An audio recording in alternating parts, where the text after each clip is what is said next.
Shalom, perkenalkan nama saya Jasmine Lepe, NIM 22190123, Prodi Akuntansi, Fakultas Ekonomi, Universitas Kristen Artawacana.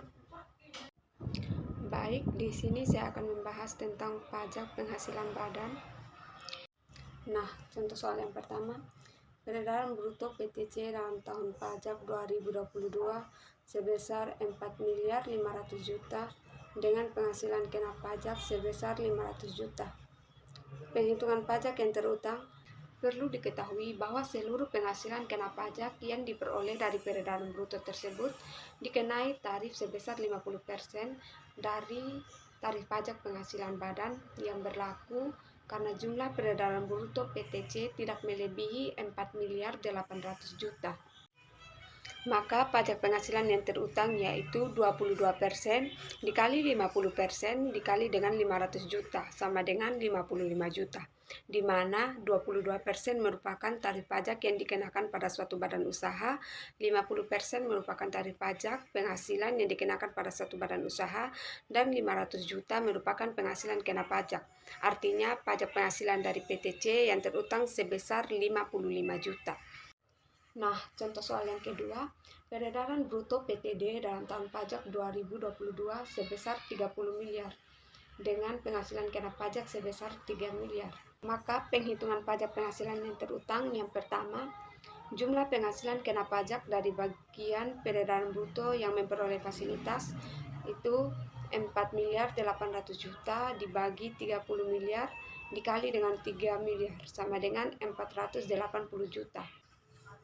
Kenapa dibagi dengan 30 miliar? Karena angka 30 miliar sudah lebih dari 4.800 juta dan kurang dari 50 miliar. Yang kedua, jumlah penghasilan kena pajak dari bagian peredaran bruto yang tidak memperoleh fasilitas, yaitu 3 miliar dikurang 480 juta sama dengan 2.520 juta. Maka pajak penghasilan yang terutang yang pertama untuk penghasilan kena pajak yang memperoleh fasilitas yaitu 50% dikali 22% kali 480 juta sama dengan 52.800. Yang kedua, untuk penghasilan kena pajak yang tidak memperoleh fasilitas 22% dikali dengan 2.520 juta sama dengan 554.400. Maka jumlah penghasilan yang terutang dari PTD sebesar 607.200.000 rupiah. Contoh yang ketiga, peredaran bruto PTE dalam tahun pajak 2022 sebesar 65.500 juta dengan penghasilan kena pajak sebesar 4.500 juta.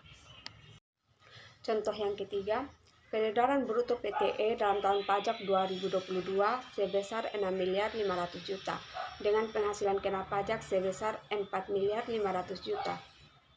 Penghitungan pajak yang terutang, maka seluruh penghasilan kena pajak yang diperoleh dari peredaran bruto tersebut dikenai tarif sebesar 22%. Pajak penghasilan yang terutang 22% kali 4.500 juta sama dengan 990 juta ribu rupiah. Dikenakan tarif sebesar 22% karena peredaran bruto PTE sudah lebih dari 50 miliar. Sekian dari saya, terima kasih dan shalom. Tell me why you still love